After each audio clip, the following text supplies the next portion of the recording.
기도하겠습니다. 저희가 세상을 바라볼 때 근심과 염려밖에 없습니다. 그럼에도 불구하고 모든 일이 하나님께서 행하시는 일인 줄 알기에 그 가운데 오히려 기뻐하고 감사할 수 있는 게 저희입니다. 오늘 말씀을 통하여 자유함을 받는 저희가 되게 하시고 보이는 현실이 아니라 보이지 않는 영원한 세계를 바라볼 수 있는 믿음의 눈을 저희들에게 열어 주시옵소서. 예수님 이름으로 기도하옵나이다. 아멘. 오늘도 오전에 이어서 근심이 기쁨이 되다는 제목으로 한번 은혜를 나누도록 하겠습니다. 하나님의 말씀은 요한복음 16장 20절부터 33절까지의 말씀의 내용을 갖고 저와 여러분이 은혜를 나눠보도록 하겠습니다. 오늘 14절을 보면은 성령이 와서 하시는 일 중에 예수님의 영광을 나타내는 것이라고 이렇게 말씀하시죠. 그러니까 우리의 염려와 근심 속에서 도저히 할 수 없는 그곳에 또 다른 보혜사, 즉 성령을 보내셔서 하나님의 능력을 드러내신다는 그런 의미고, 또 그런 근심을 이길 수 있는 능력을 우리에게 주시겠다는 그런 말씀이기도 한 것입니다. 앞서 보면 이 성령이 와서 하신 일에 대하여 주님이 설명하시죠. 죄에 대하여, 의에 대하여, 심판에 대하여 세상을 책망하신다고 그렇게 말씀하십니다. 한마디로 얘기하면 예수 그리스도의 십자가에 대해 설명하신다는 그런 말씀입니다. 16장이 끝나고 17장 예수님의 기도의 그 내용이 나오는데, 거기서 보면 이 십자가의 사건이 아버지가 아들을 영화롭게 하는 사건인 동시에 아들로 인하여 아버지가 영광을 얻는 사건이라고 그렇게 이야기를 합니다.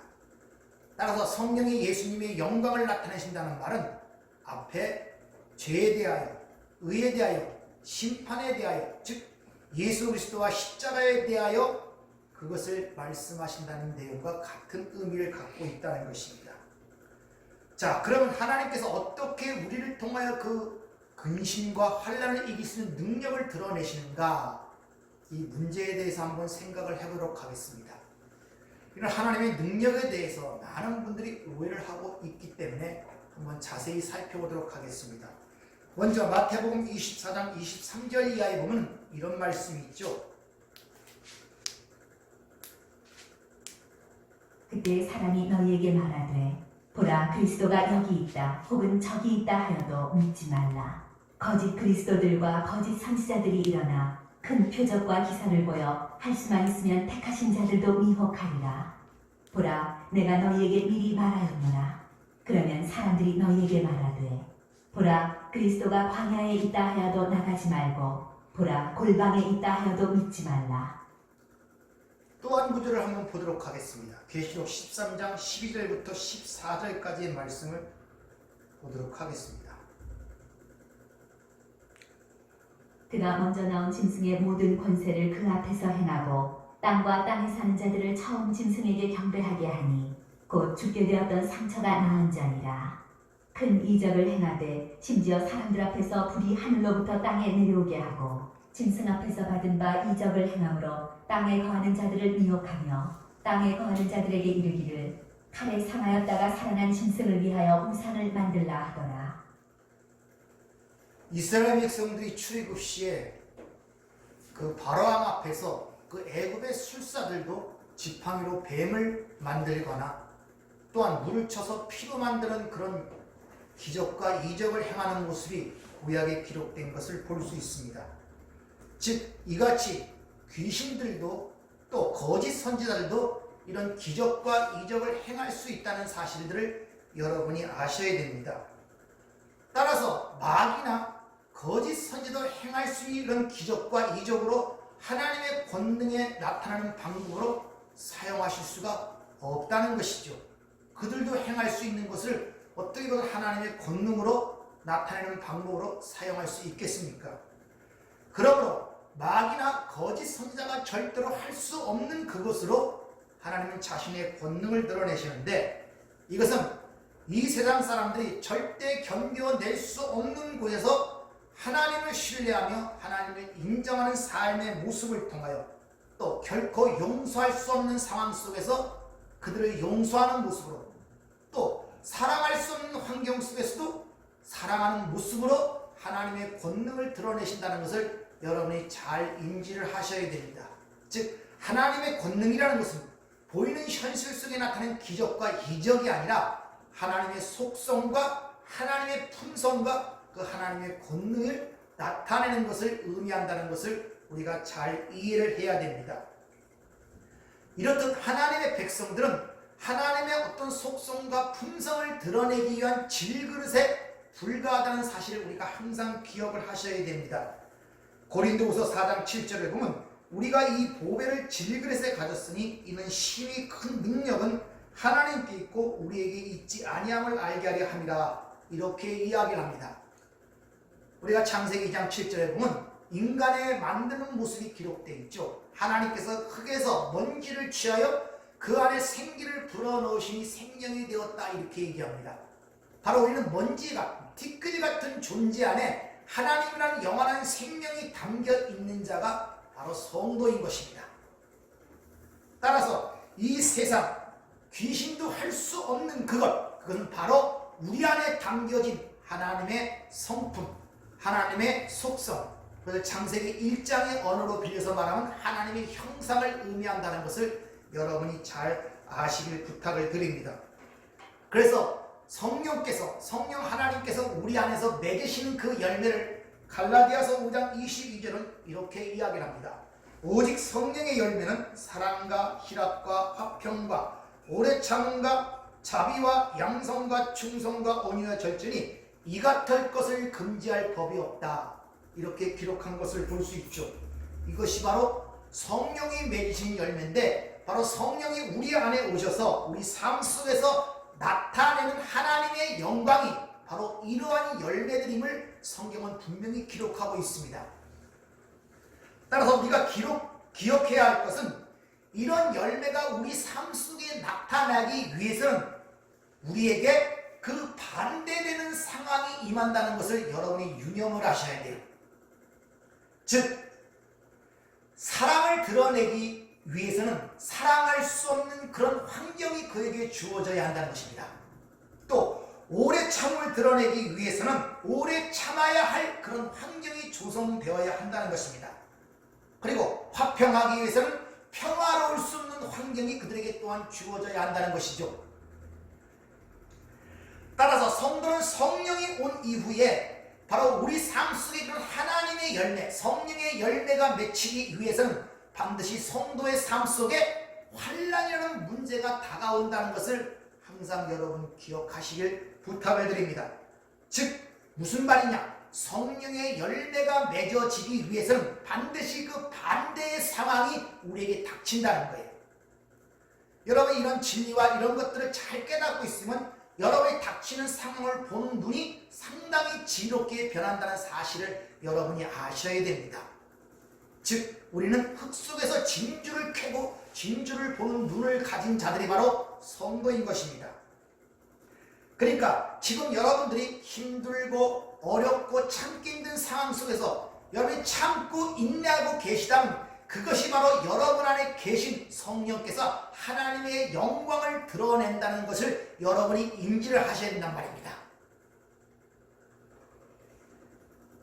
따라서 우리는 어떤 상황 속에도 하나님을 신뢰하고 하나님을 인정하며 하나님을 믿고 가는 그 백성들에게 믿음을 알리기 위해서 하나님께서는 그 반대의 상황을 당신들의 백성 속으로 보내신다는 것을 여러분들이 아셔야 됩니다. 이스라엘 백성들을 보면 애굽에서 그들을 이끌어내 바로 적과 꿀이 흐르는 땅이라는 가나안 약속의 땅으로 인도하신 것이 아니라 오히려 애굽보다 환경이 더 열악한, 진짜 거기서 살 수 없는 그런 열악한 상황 속인 광야로 그들을 몰아넣으셨다는 것을 여러분이 잘 기억을 하셔야 여러분 삶 속에 닥치는 문제 속에서 올바른 것을 보고 이해할 수 있음을 여러분이 아시길 바랍니다. 그래서 사도 바울은 빌립보 교회에 이렇게 써보내죠. 빌립보서 4장 11절부터 한번 내용을 보겠습니다. 내가 궁핍함으로 말하는 것이 아니니라. 어떠한 형편에든지 나는 자족하기를 배웠노니 나는 비천에 처할 줄도 알고 풍부에 처할 줄도 알아 모든 일 곧 배부름과 배고픔과 풍부와 궁핍에도 처할 줄 아는 일체의 비결을 배웠노라. 내게 능력 주시는 자 안에서 내가 모든 것을 할 수 있느니라. 보이는 환경과 주어지는 현실이 나에게 아무런 상관이 없다는 것입니다. 왜? 그럴 능력 주시는 자가 내 안에 계시기 때문에 그렇다고 지금 사도 바울은 고백하고 있는 것을 우리가 볼 수 있습니다. 오늘 본문 말씀 20절 22절을 보면 제자들의 근심이 어디서 왔는가를 우리에게 보여주죠. 즉 예수님이 떠나신다고 하는 그 말씀 때문에 그들은 근심이 그들에게 닥친 거예요. 그들의 삶에는 눈에 보이는 이 예수가 떠남으로 말미암아 이제 자기들을 지키시는 그 지키심이나 그들에게 보였던 기적이나 이적 이런 것들이 사라짐으로 말미암아 그런 것들을 통하여 자신들의 삶이 버려지고 어려워질 것이라는 염려와 근심이 그들을 엄습했기 때문에 그렇다는 것입니다.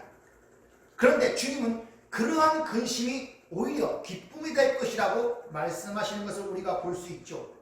그러면서 20절에 뭐라고 얘기합니까? 내가 다시 너희를 보리니 너희 마음에 기쁠 것이요 너희 기쁨을 빼앗을 자가 없으리라 이렇게 얘기합니다.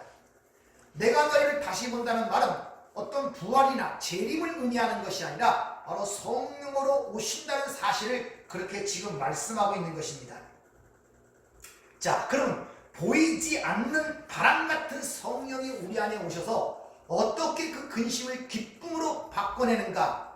그것은 오전에 말씀드린 것처럼 우리가 영적인 사실을 보고 만질 수 있는 믿음이라는 선물을 받았다고 말씀드렸죠. 바로 그 믿음이 그 근심을 기쁨으로 바꿔낼 수 있다는 사실을 우리에게 가르쳐주고 있는 것입니다.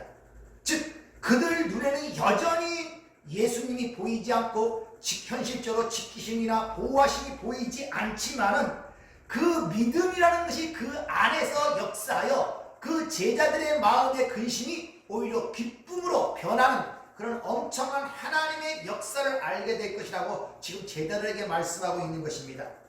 그 현실을 마지막에 이렇게 얘기를 하죠. 이것을 너에게 이루는 것은 너희로 내 안에서 평안을 누리게 하려 함이라. 너희가 세상에서 환난을 당하나 담대하라. 내가 세상을 이겼노라. 이렇게 말씀하시죠. 즉 주님이 없음으로 말미암아 환난을 당하게 되지만 성령이 오심으로 우리에게 믿음이 주어지는데 그 믿음 속에서 주님을 보게 됨으로 말미암아 환난 속에서도 오히려 평안을 얻을 수 있는 능력 있는 하나님의 백성으로 될 것이라는 것을 우리에게 약속하고 있는 것입니다. 즉 환난을 없애주겠다는 말이 아니라 환난을 이길 능력자가 된다는 말씀인 것입니다. 내가 세상에 대해 이겼다라는 이 말씀도 여러분은 어떻게 생각하십니까? 어떻게 이겼습니까?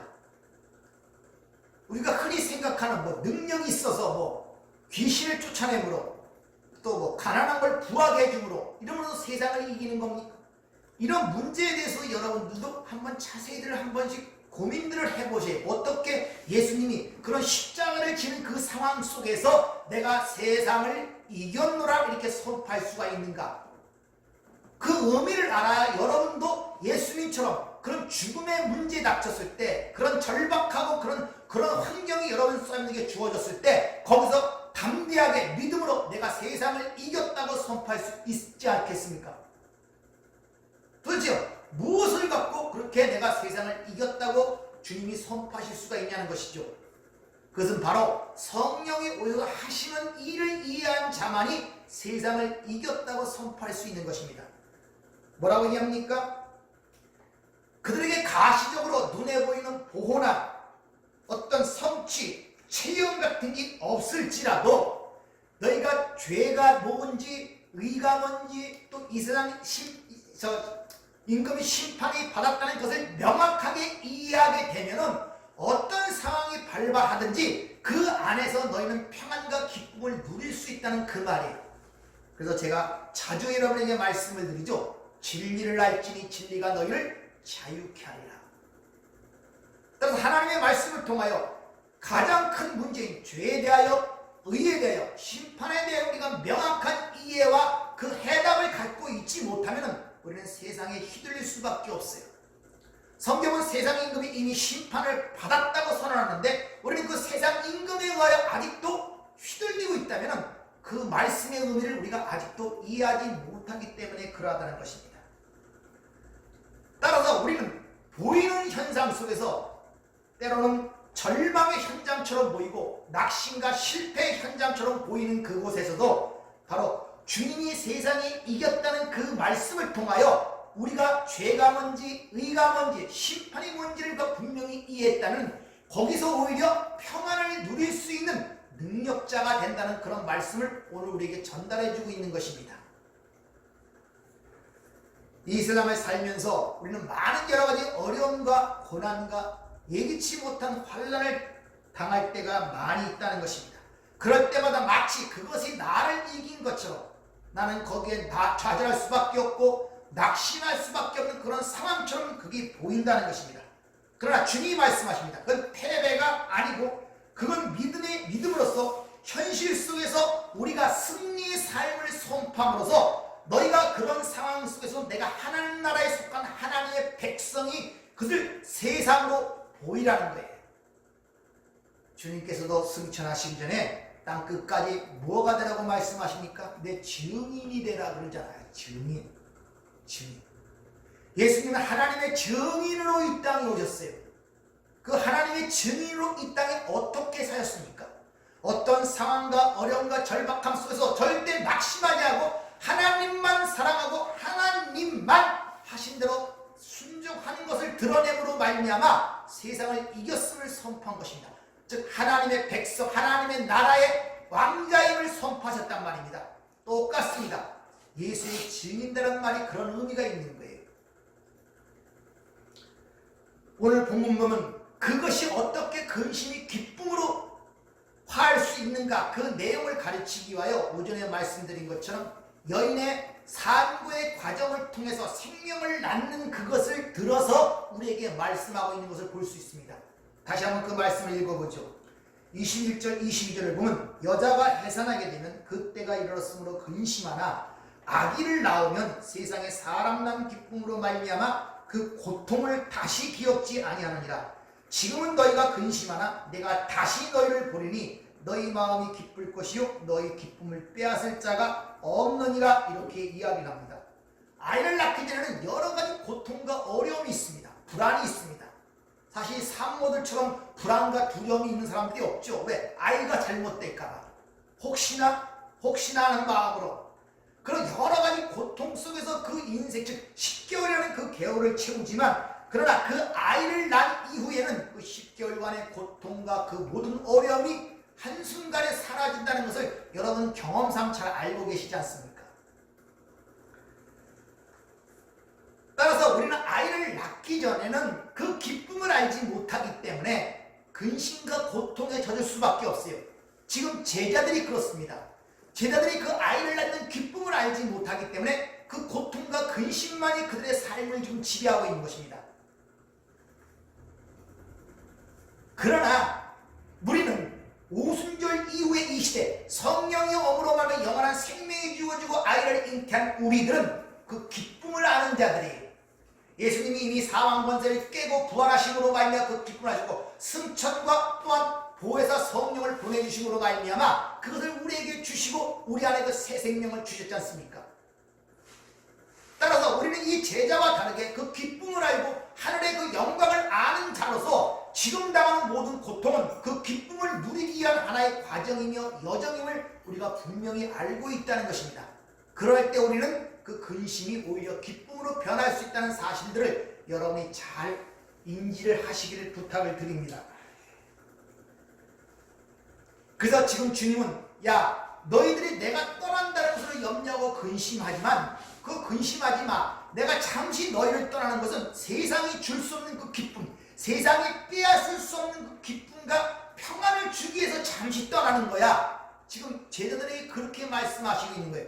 그리고 잠시 후에 내가 너희를 보게 되는데 그때 육체적으로 가시적으로 보는 것이 아니라 너와 나와 한 몸이 되어 교통 속에서 즉 너희 안에 내가 너가 들어감으로 말미암아 한 몸이 되어 살아갈 것이므로 너희가 나를 인식하고 내가 너희를 인식하는 것 같이 그 가운데서 새로운 눈을 가게 됨으로 말미암아 모든 상황 속에서 주님을 보게 될 것이고 그걸 통하여 새롭게 해석함으로 말미암아 너희가 그 근심이 오히려 말할 수 없는 기쁨과 평안을 갖게 된다는 사실을 지금 주님이 이 제자들에게 말씀하고 있는 것입니다.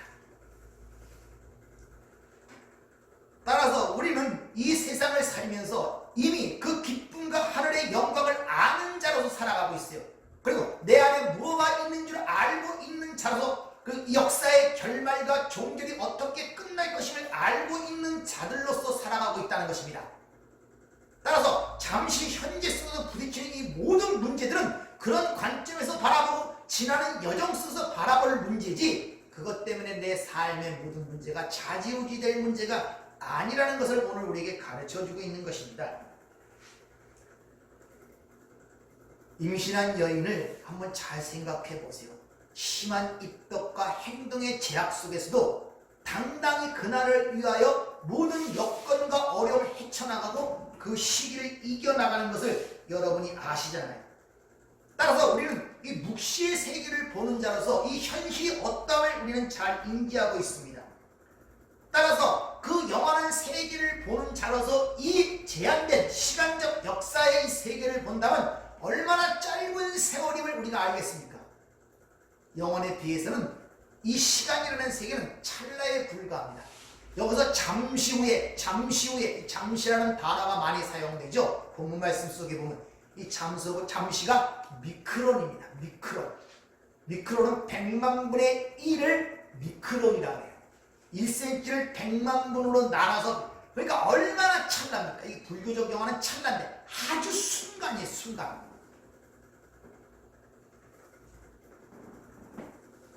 따라서 성도는 이 역사와 이 삶을 해석하며 그걸 지혜롭게 볼 수 있는 눈과 안목을 가진 자로서 이 땅에 살아가고 있다는 것입니다. 성경은 바로 성도들은 세상이 감당할 수 있는 믿음을 가진 자라고 성경은 분명히 우리에게 선언하고 있죠. 그래서 성경은 항상 제자들에게 주님 말씀하시길 내 믿음이 어디 있냐, 왜 두려워하느냐, 왜 의심하느냐, 그런 얘기가 반복되는 것을 볼 수 있습니다. 고린도서 13장 5절에 보면 너희 안에 믿음이 있는가 너희 자신을 시험하고 확증하라, 이렇게 얘기합니다. 시험하고 페이라조, 시련을 통하여, 그리고 확증하라, 또 김해조, 그걸 입증해 보라, 이런 말이에요. 그러니까 믿음이 입증되기 위해서는 그 반대적 상황이 우리 삶 속에 닥친다는 것을 여러분이 잘 인지를 하셔야 됩니다. 주님 친히 말씀하시죠. 요한복음 20장 27절 믿음이 없는 자가 되지 말고 믿는 자가 되라.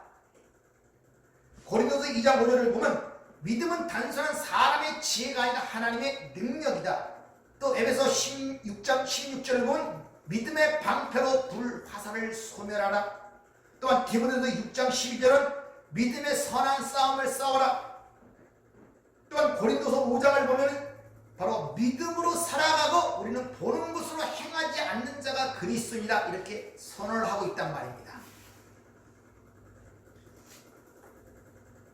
그래서 베드로를 위해서 주님이 뭐라고 기도하십니까? 3번 부인하기 전에 내가 내 믿음이 떨어지지 않기를 내가 기도하였다고 말씀하고 있는 것입니다.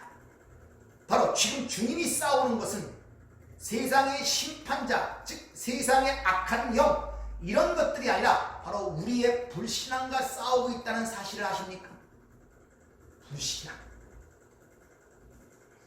그래서 주님이 바로 베드로를 위해 기도했던 그 주님이 오늘도 우리를 위해 기도하고 계심을 아시길 바랍니다.